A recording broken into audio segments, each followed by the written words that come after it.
pumped, James. So the question is, how do you find an agent for your book? Well, the easiest ways are through personal references. So if you do belong to a writers club or writers group or a speakers association or group or mastermind where someone has an in to an agent, that is the easiest and best way, assuming, of course, they specialize in your kind of book. If they don't, then it's really not useful. So yeah, personal references are good because obviously agents like publishers get many, many more pitch letters and requests than they can possibly handle. The larger literary agencies actually have people like my niece who, when she was in college, worked for a literary agency as one of those readers who would read through what was affectionately known as the slush pile.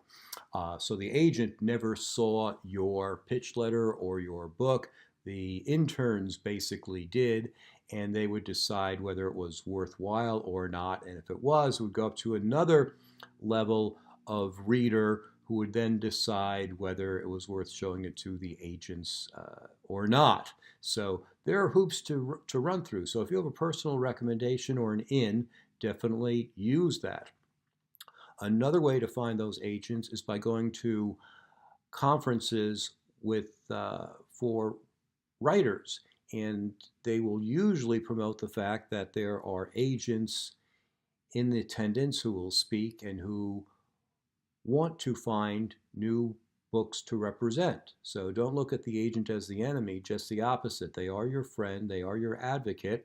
And when they go to a conference like this, they're really looking for the next thing that they can sell. Because if they can't sell something, if they don't have a product to sell, then they're not making any money either.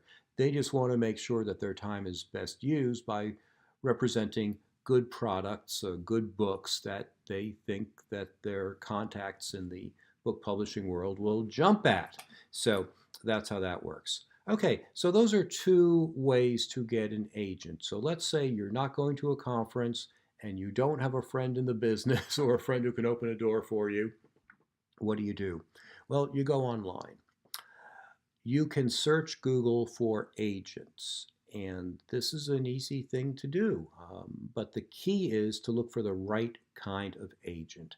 Because if you're writing a science fiction book and you send your proposal out to every agent under the sun, it's going to get rejected by 99% because they're looking for romance or historical fiction or nonfiction or how-to books or computer books. So here's the key here. Agents specialize.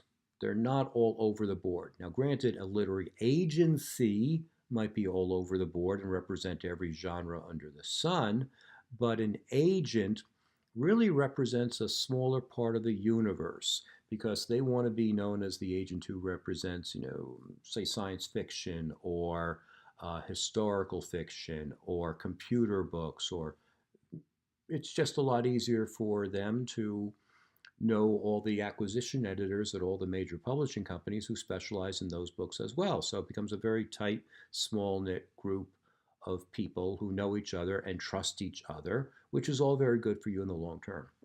So when you're looking at Google, you want to type in not just literary agency or literary agent, but you want to type in something like literary agent for computer books, or literary agent for self-help books, or literary agent for historical romance books. And that way you'll get closer to find the right person.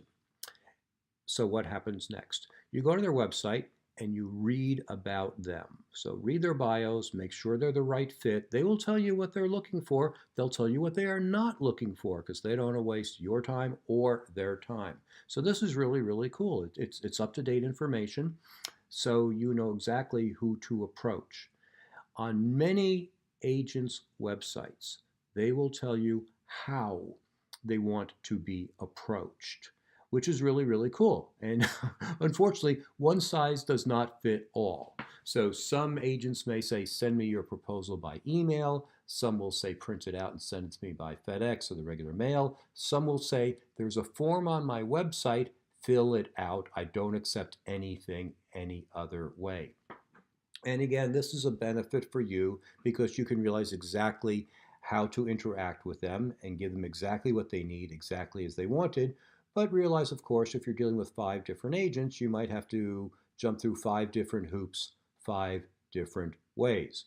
And that's just the way the game is played. And, they do this in part because it's easier for them, and also to see if you can follow instructions and to see if you're easy to work with. Because if you say, well, I wrote this great proposal and I'm going to send it to you by mail, I'm not going to fill out some stupid form and type it all over again. Well, they know that you're not easy to work with, and that's a telling sign for this long, involved process that's going to go from getting your book from proposal stage to accepted by a publisher to writing and rewriting the book and doing all the other things that have to be done to get the book published. So those are my ideas. I hope that helps. If you have additional questions or follow up, please do let me know. But I think that that answers the question, and I hope you agree.